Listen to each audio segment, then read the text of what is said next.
I don't score 1 point the entire summer. Really? Not one. How old were you? 11, 10, 11. And you're playing against other 10, 11-year-olds? Or you didn't score once? Not one. Were you in the game? I was in the game. How did you not score? Because I was terrible. Really? Yeah. I remember crying about it, being upset about it. My father just gave me a hug and said, listen, whether you score 0 or score 60, I'm gonna love you no matter what. Wow. Now that is the most important thing that you can say to a child. Because from there, I was like, okay, that gives me all the confidence in the world to fail. I have the security there. But to hell with that, I'm scoring 60. Let's go. Right. And from there, I just went to work. I stayed with it. I kept practicing. When I came back the next summer, I was a little bit better. Yeah. It wasn't much, Right. but I scored. And this is 12, 13. 12, 13. And then 14 came around, back half of 13, 14 years old. And then I was just killing everyone. And it happened in 2 years. And I wasn't expecting it to happen in 2 years, but it did, because what I had to do was work on the basics and the fundamentals. While they relied on their athleticism and their natural ability. And because I stick to the fundamentals, it just caught up to them. So from 13, you're good, average still? I was good. And then about the end of my right when I was turning 14, I became the best player in the state. At 14? At 14. So from 12 to 14, you went from scoring 0 to being the best in the state of all ages. Yep. But it's simple. Like if you do the math on this, right? Like if you're thinking about how often kids are playing, right? I tell this to my daughter, and my daughter's team as well that I coach. It's a simple thing of math. If you want to be a great player, if you play every single day, 2-3 hours, every single day, over the course of a year, how much better are you getting? Most kids will play maybe, an hour and a half, 2 days a week. Right.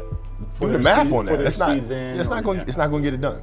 It's not going to get it done, right? So if you're obsessively training 2-3 hours every single day over a year, over 2 years, You're accelerating. you make quantum leaps, man. Show up every single day, do the work. And this guy is the best.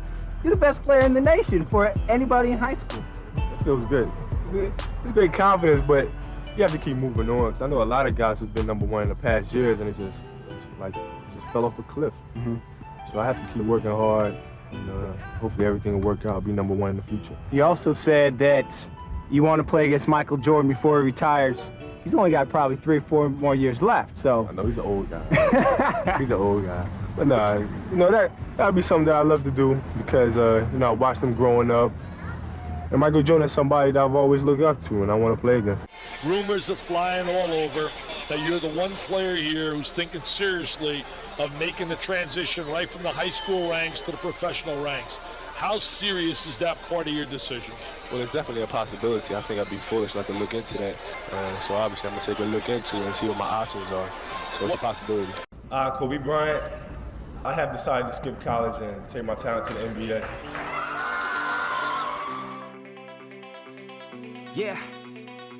I take a cold hard look at the world now. Hold my hand out, got a plan now. I'ma help be the change cause I can now. Here I stand now, take my hand now. No pain, no gain, no shame. Work hard, play hard, okay. I think I get it now, don't wanna let them down. I'ma take the ground and speak my mind out loud. Here I go, proud of my notes. Teach them what I wrote, teach them all the hope. Keep them on the road to the dream. All I need is a team, build your own self-esteem. You can do anything, prove everything. Say what you mean and believe in your dream. Find that thing that you love, that you really wanna be. And don't give up till you've given absolutely everything. Yeah. Give me a chance now to prove that you're something.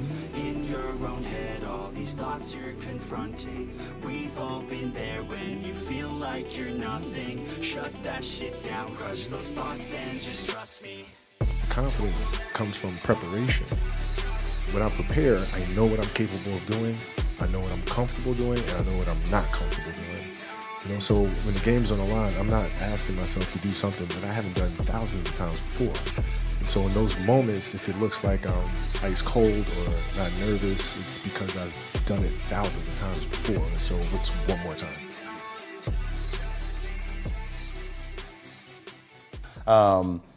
But I remember we were playing against the Lakers, Tom, and we were out here in LA. And, look, I always try to outwork people, right? That's just how I made my mark. So the game was at 7. I was like, you know what? I'm going to come to the Staples Center because we're playing. This is when the Lakers had Kobe and Shaq. Right. Okay, this is like the championship Lakers. was like, I'm gonna get there at 3 o'clock, and I wanna make sure I make 400 made shots before I go back into the room, and then I sit in the sauna and I get ready for the game. So, get in the car, get to the gym, get there, and as I'm walking onto the court, who do I see? I see Kobe Bryant, already working out. And I'm like, okay, it's kind of cool. It's Kobe. What's up, Kobe? And so I put my sneakers on, and do you ever get lost in what you do, where you end up like, wait, it's been an hour and a half. Like I'm here, I'm in it. So once I set my foot across that line, I started working out, and so I worked out for a good hour and a half. And when I came off after I was done, I sat down, and of course I still hear the ball bouncing. I look down, I'm like, this guy's still working out. He was working out for it looks like he was in a dead sweat when I got here. Right. And he's still going. And it's not like his moves are nonchalant or lazy. He's doing like game moves, right. I sit there and I unlace my shoes. I'm like, I want to see how long this goes. So I sit out there and watch another 25 minutes.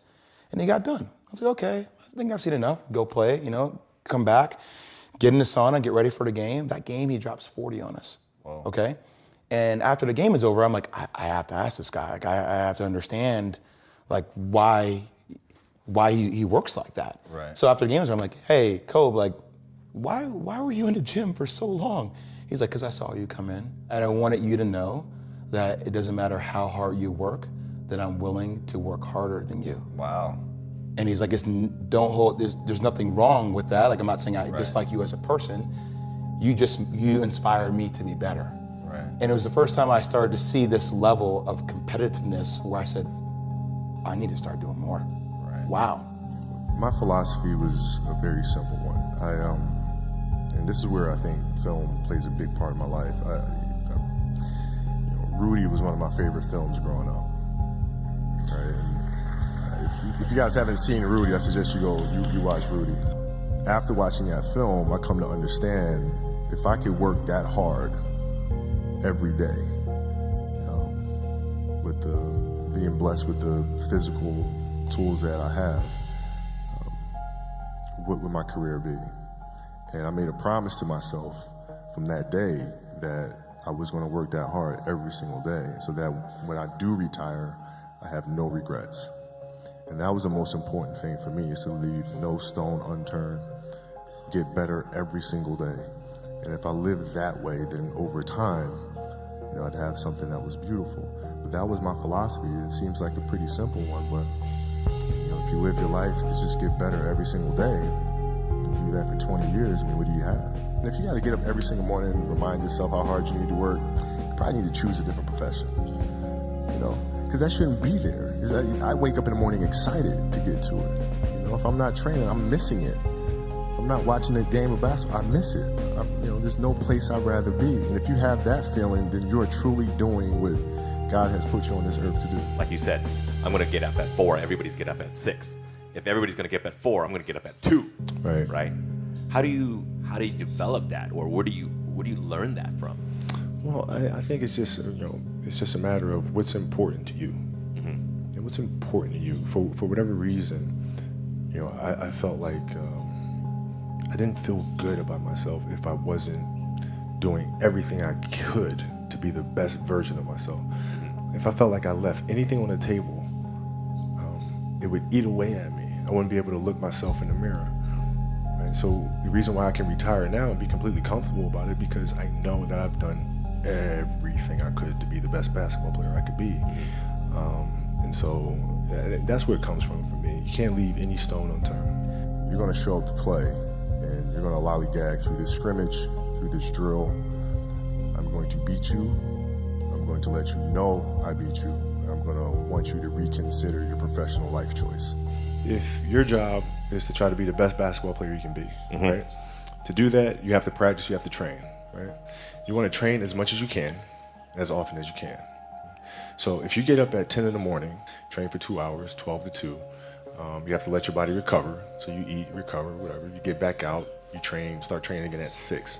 Train from 6 to 8, right? And now you go home, you shower, you eat dinner, you go to bed, you wake up, you do it again, right? Those are 2 sessions. Right? Now imagine you wake up at 3, you train at 4, you go 4 to 6, come home, breakfast, relax, so, blah, blah, blah. Now you're back at it again, 9 to 11, right? You relax, and now all of a sudden you're back at it again, 2 to 4, and now you're back at it again, 7 to 9. Look how much more training I have done by simply starting at 4, right? And so now you do that, and as the years go on, the separation that you have with your competitors and your peers just grows larger and larger and larger and larger and larger. And by year 5 or 6, doesn't matter what kind of work they do in the summer, they're never going to catch up because they're 5 years behind. Right? So it makes sense to get up and start your day early because you can get more work in. Is that genetic?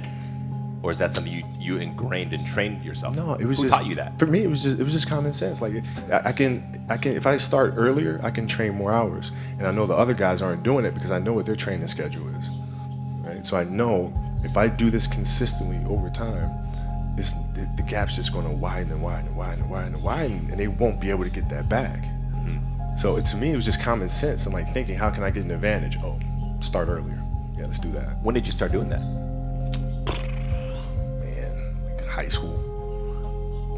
We start. My first class in high school was 7:45. I used to get to the gym around 5 a.m. and I'd play before school. You know, the idea is a very simple one, and you know, the Mamba mentality simply means trying to be the best version of yourself. That's what the mentality means. It means every day, you know, you're trying to become better. And it's a constant quest. It's an infinite quest. So starting at the age of 2, when I first started playing the game, and on and on and on, I always ask questions. I always try to get better every single day, learn more. What does losing feel like to you? It's exciting. Why is it exciting? Because it means you have different ways to get better.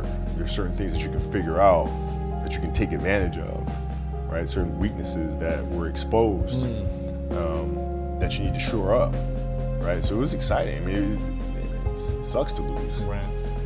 But at the same time, there are answers there if you just look at them. Because you get the information from losing more than from winning, probably. Yeah. I mean, the answers are there when you win too. You just have to look at them. Yeah. Right. So it's a constant process. It's exciting when you win. It's exciting when you lose, because the process should be exactly the same, whether you win or you lose. As you go back and you look and you find things that you could have done better. You find things that you've done well that worked. You figure out how did they work, why did they work, how can you make them work again. Yeah. And but the hardest thing is to face that stuff.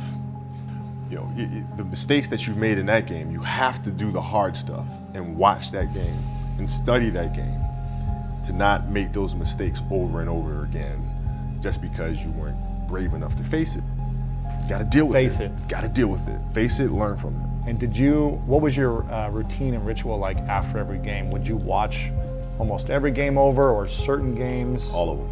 Every game you Every watch? game. Every game. The whole game back? The whole game. No way. Yeah. We're watching the start of the game to gosh. the end of the game.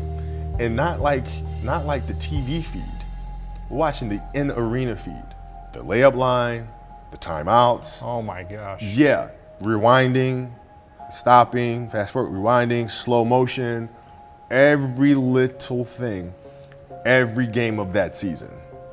That's one of the keys, you think? It's like if you're not watching film, whether it be as a speaker on stage or a performer and a musician, if you're not watching yourself back. You gotta learn, man. I mean, Yeah. Beyonce's same thing. Really? After a performance, she's immediately on her laptop rewatching the performance. No way. Yes, seeing how to do things better. What could we have done differently? Right? I mean, it's an obsessiveness that comes along with it. You want things to be as perfect as they can be, understanding that nothing is ever perfect. But the challenge is try to get them as perfect as they can be. And what can you do? It's in your control. So control what you can. I can watch film all day long. It's going to help me Get better. Yes. I played a lot of different sports, but nothing brought me the sense of peace and of escape, you know, that the game of basketball did. You know, the smell of like brand new sneakers and like the sound the ball makes when it hits the ground, and the ball going through the net, like all those things I love.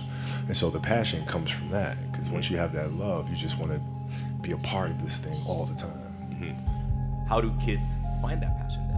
I think as parents, we try to put them in different things, try to expose them to as many things as possible, and then see if there's one thing that connects with them.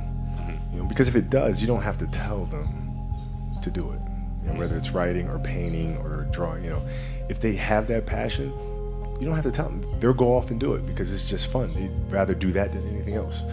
What does that mean to be fearless? Why is that such an important part of the Mamba mentality? Well, man, because I think the greatest fear that we face is ourselves, actually. You know, I think it's not anything that's external or anything that's superficial. I think the greatest fear you face is yourself, because you know, we all have dreams, and it's very scary sometimes to accept the dream that you have, and it's scarier still to say, okay, I want that, because you're afraid that if you put your heart and soul into it and you fail, then how are you going to feel about yourself, right? So being fearless means putting yourself out there and going for it, no matter what. Go for it, not for anybody else, but for yourself. When you got to the league, you were 18. Did you have any fears?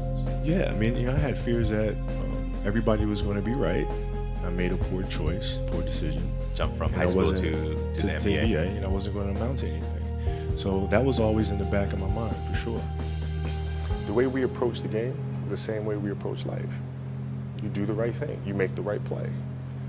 Make the right play. And in life, it's the same thing. What do you feel in your heart is the right thing to do? And you do that. You know, it seems so simple, but sometimes the simplest things are the hardest things to do. Dance beautifully in the box that you are comfortable dancing in. So like, everybody's box is different. My box was to be extremely ambitious within the sport of basketball. Your box is different than mine, right? Every kid here has their own box, but it doesn't mean that your box isn't as beautiful as mine, right? Everybody has their own. It's your job to try to perfect it and make it as beautiful of a canvas as you can make it. And if you have done that, then you have lived a successful life. You have lived with Mamba mentality. Right? So it doesn't mean you have to go out here and do all of these crazy things. I'll have to be like this person or that person. No, what are you comfortable being? What is it that you want to do with your life? And once you have that, then you try to live it to the best of your ability. Every kid, every person has the ability to put one foot in front of the other. One step at a time. Right? So like, if you're saying, okay, I'm going to climb Mount Everest, you're at the bottom of the mountain and you look up and you're going, I'm not going to climb Mount Everest, right? But if you break it down into sections and you just one foot in front of the other, one step at a time, next thing you know, you're at the top of the mountain. I just looked at it as, I want to be one of the best basketball players who've ever played. That's the end goal. Okay, how do I get there? How do I get there? And every decision I made in my life was centered around the process of helping me eventually get there. You know what I'm saying? So I had that purpose, and once I had that purpose, every decision that I made was centered around that purpose. You look back upon it now, where do you see yourself? Did you do everything you wanted to do? Did you become the best basketball player? What my goal is changed drastically as I got older. So like, as a kid, I said I want to be the best ever. Right? And now you go through your life and everything you do is try to be the best ever, be the best ever, be the best ever. And as you get older, you start understanding that those things are very superficial things. Right? And everybody has a different opinion about it. No matter what you do, I can win 20 championships. There's always an opinion on who's the best. Everybody has different opinions. And so I started really kind of understanding, maybe that's not the important thing. Maybe the important thing is to, you know, how do we as a team grow? How do I help my teammates be better? So that was the first change for me. And then as I got older still, it became more about how are you inspiring others, right, to find themselves. That is the ultimate championship. So won 5 championships, that's great. Another team won a championship this year. Team's gonna win a championship next year. Those things come and they go. But what stays is, how do you use your passion to inspire somebody else to create their passion? And then how can they pass that on to the next person? That is true success.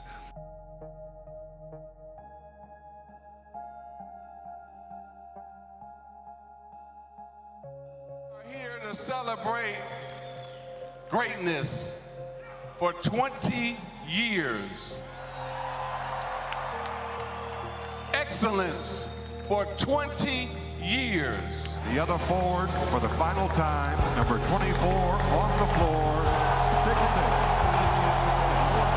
School 5-time world champion, Kobe Bryant. Close out Kobe Bryant's career with a win and one of the great farewell performances in any sport. Man,